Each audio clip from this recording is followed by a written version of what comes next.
Hello and welcome to a special program called Cricket Predicta. I'm your host Sunil Yashkala. This program is sponsored by 1xBet and Womeki. If you haven't downloaded the app, do it now for cricket, more news, views, analysis and update. Well, in today's episode, we'll discuss the seventh match of IPL 2025 where Sunrisers Hyderabad, yes, the same Sunrisers which promises to score 300 runs the first time in IPL. They were very close the last time. Let's hope that they cross the big 300 mark. They take on Super Giants today at the Rajiv Gandhi International Stadium at their backyard in Hyderabad. But before we dive into that, let's take a quick look at what happened in the sixth match of the IPL between KKR, who secured their first tournament victory against Rajasthan Royals, defeating them in a comprehensive fashion. In the match played at the Baraspara Cricket Stadium in Guwahati, Rajasthan Royals, after losing the toss, posted 151 runs for the loss of 9 wickets in 20 overs. Well, in a game where 250 is the new normal, and when you score 151, that's bound to be chased. And KKR did that at 153 runs with the fall of just 2 wickets in 17.3 overs. Now, let's shift our focus to today's big clash. Sunrisers Hyderabad and Lucknow Super Giants have faced each other 4 times, and out of which Lucknow is holding the upper hand by winning the 3 matches of the 4 matches of the game. So far, none of their matches have been washed out. So, we'll have to break down the entire formulation of this close tussle between the two teams.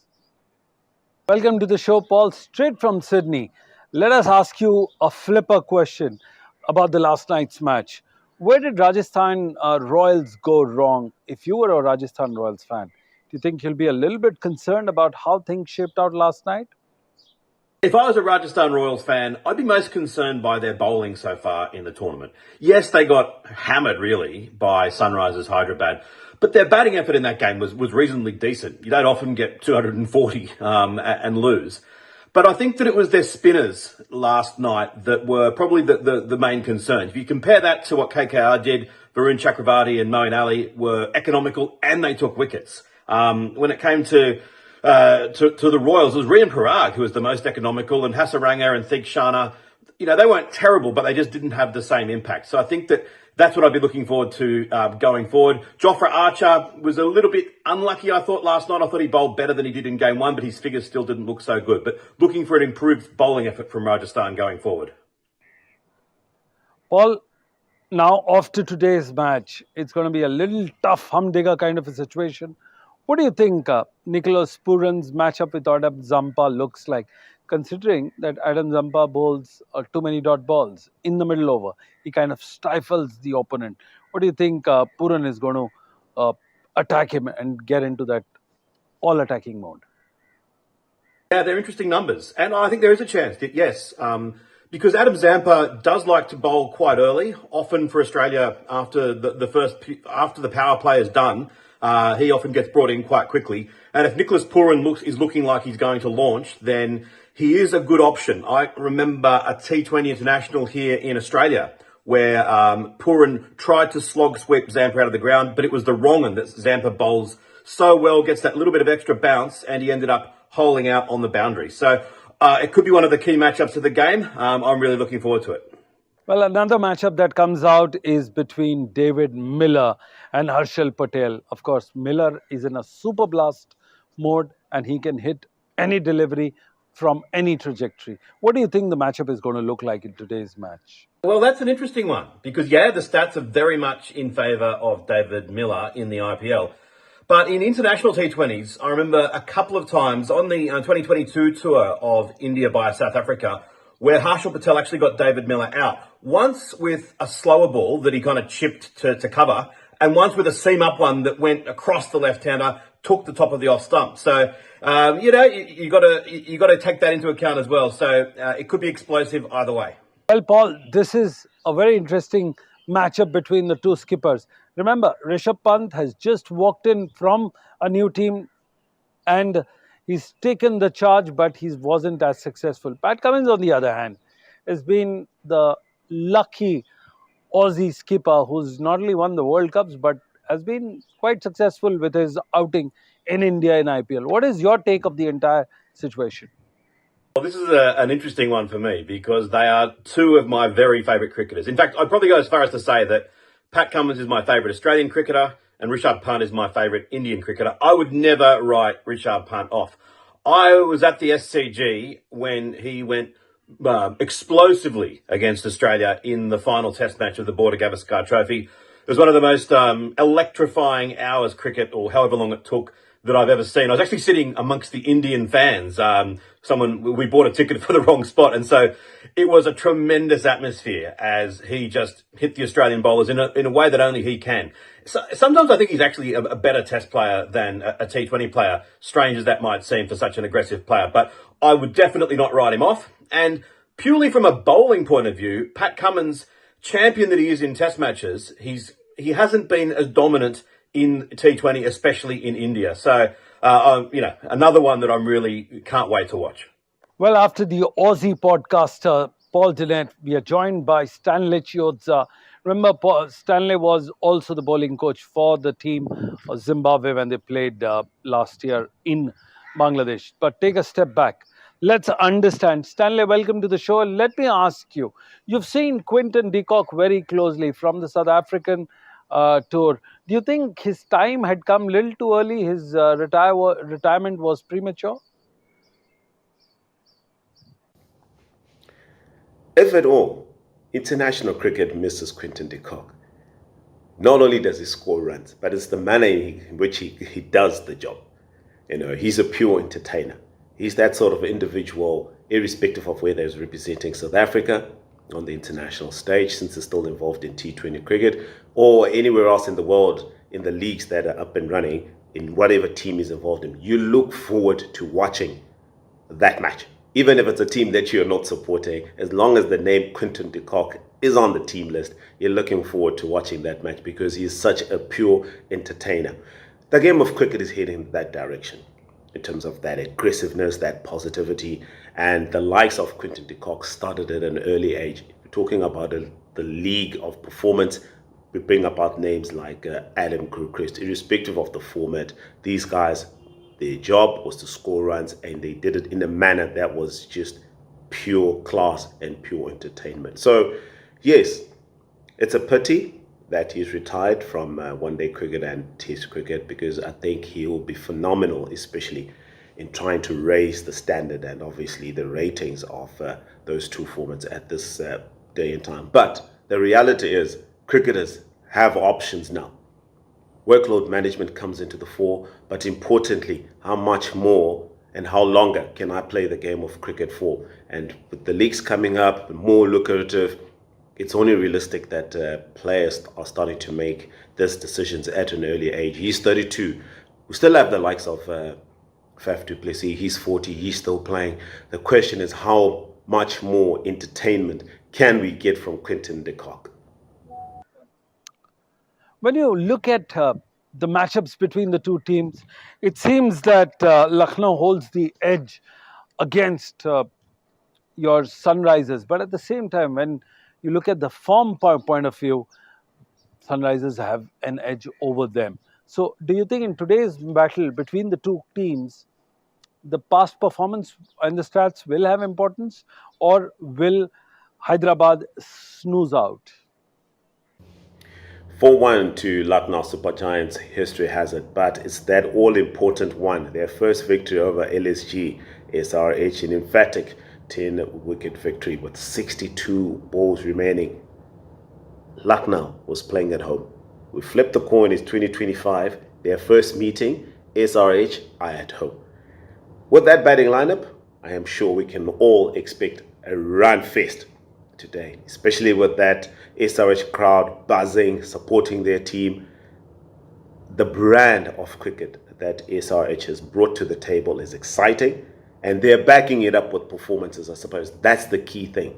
They are backing up the brand with performances. They're putting runs on the board, they've put in high totals, and one thing is certain, they'll be looking to try and be consistent in making sure that if they can get runs on the board, pile on some pressure for LSG should they find themselves batting first, obviously. But if they're chasing, we know it's playing on the back of the LSG mindset and how they lost that match in Lucknow. So lots of thinking to be done for LSG. But for me as the fan, I'm looking forward to a run fest.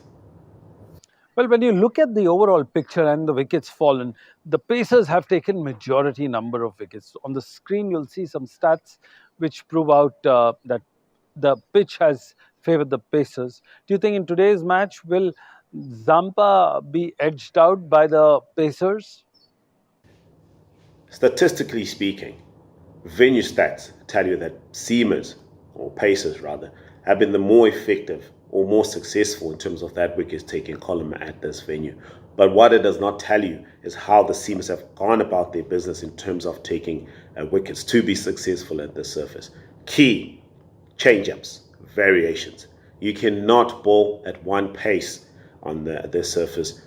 The spinners, there's nothing much to play to work with conditions-wise. The ball will skid onto the back. So that takes the spinners out of the game. So hence a lot of teams have had to go for the seamers, primarily because of the use of slow balls, cutters, the ability to bowl wide Yorkers. So it's got to be a proactive bowling approach, a proactive bowling unit to be able to minimize damage. Bowlers will go for runs on the surface. It's a good batting surface, but it's always that bowling unit that is able to minimize damage that comes out the victor.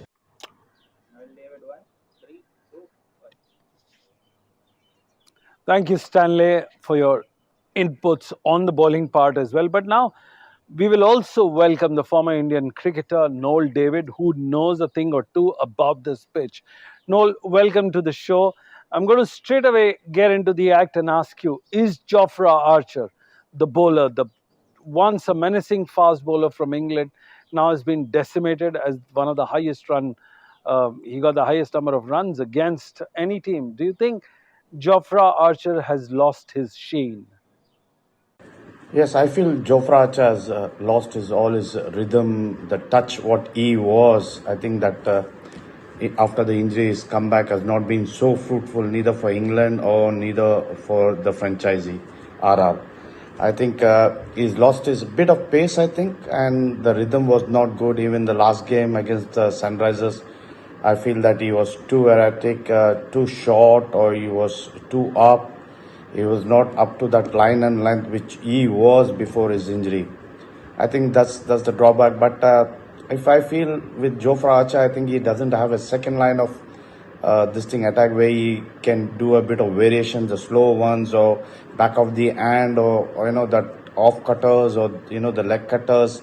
What like Pat Cummins does or Michael Stark does. So I think is a bit of wavered and lost a bit, I feel. Noel, you've been associated with Assam cricket for far too long. You've done your coaching stint as well.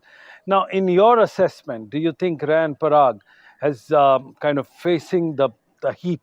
Because captaincy can get you to do several things together, which may or may not go in your favor. Do you think this boy is feeling the pinch? See, RR is a big franchisee, and I feel Riyan Parag leading the side was a bit lost on the first game. It was clearly shown, during when he was on the field, too many fielding changes when Sunrisers batsmen were attacking the bowlers. He was not able to get, the strategies right. I don't think. See, it was like the same case with Shubham Gill last year when Hardik Pandya left GT and went and they handed over the captains. I think it's the same. He's a youngster. He will learn as it goes by. They have nominated him for the first 3 games. Captaincy is a big burden, to be honest. The pressure comes automatically.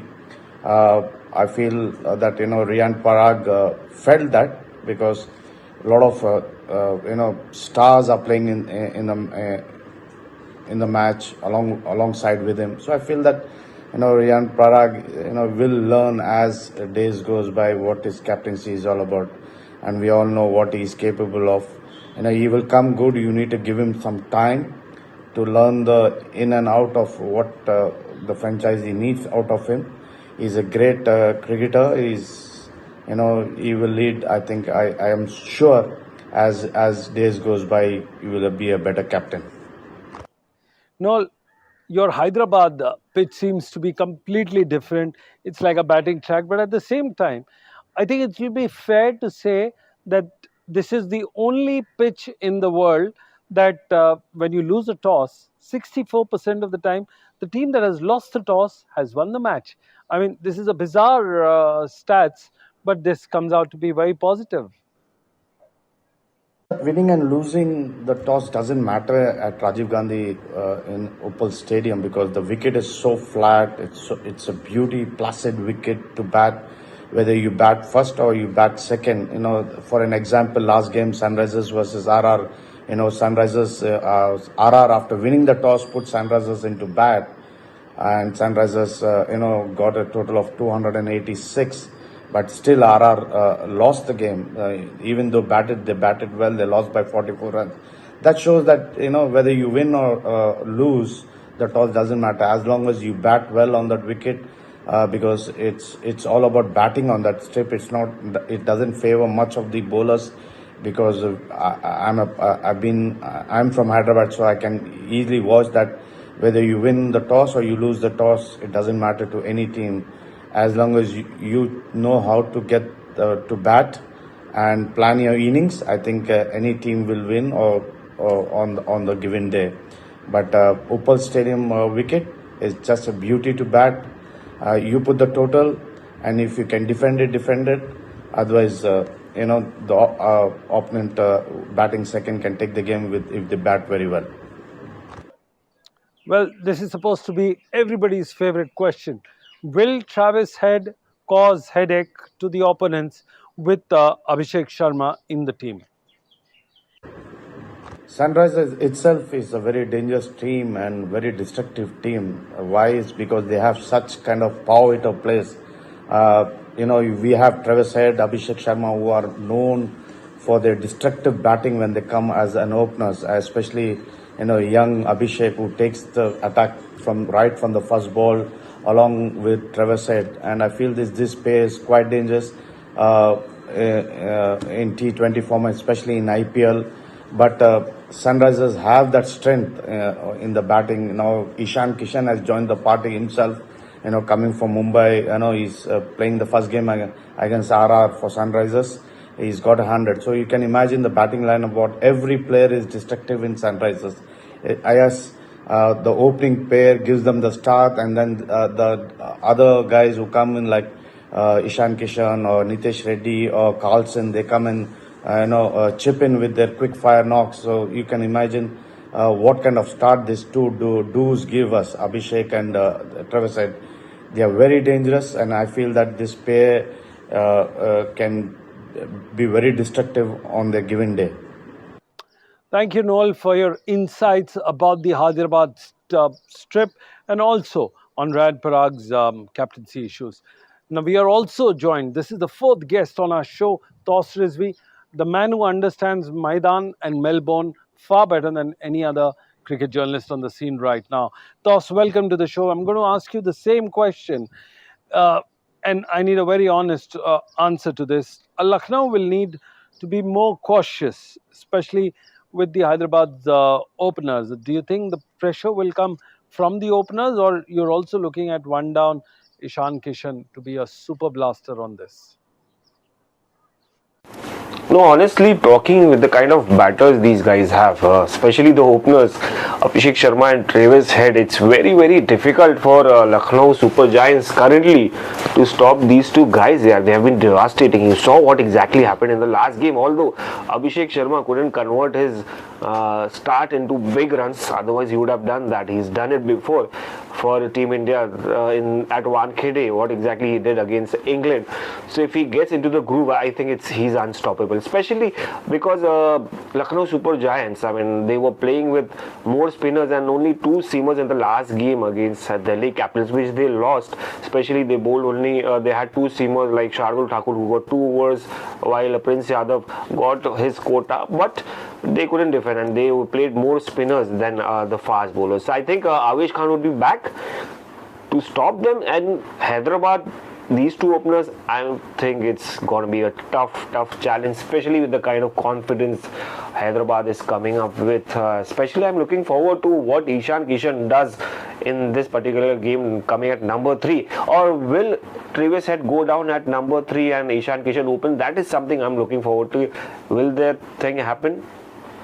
For now, I believe it's very difficult for them to stop, but it's going to be an interesting challenge.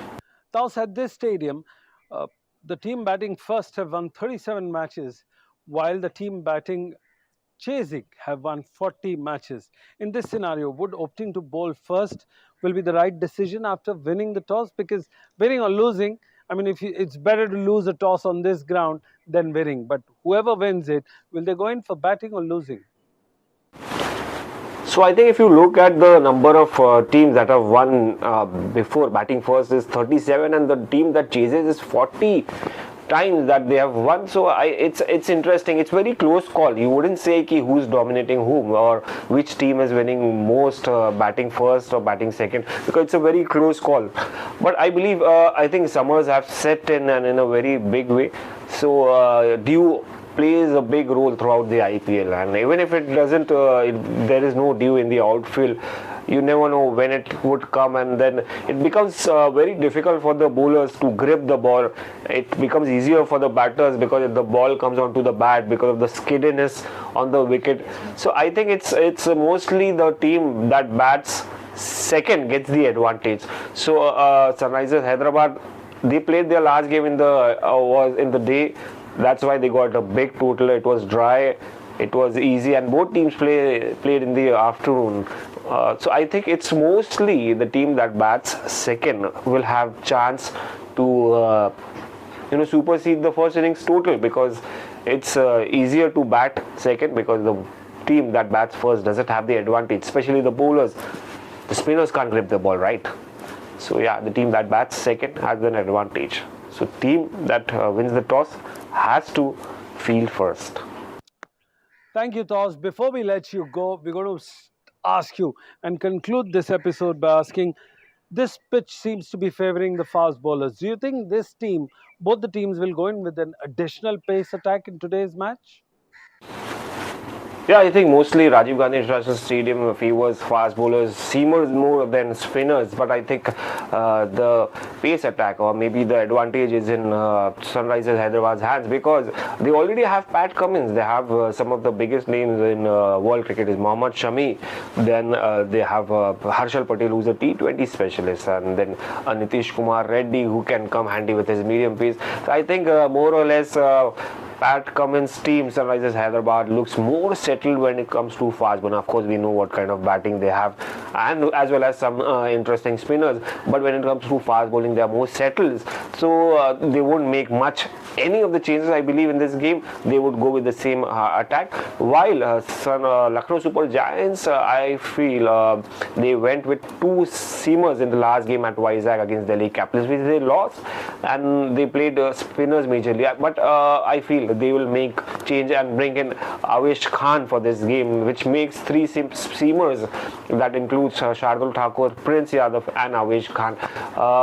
Yeah, they were dependent on Mayank Yadav. They were thinking that Mayank Yadav, the fast pace sensation who was discovered last year, would recover fully for this IPL, but it has taken a long time. And then they thought Mohsin Khan, a talented Mohsin Khan, left arm pacer, would be available, but then again he's ruled out.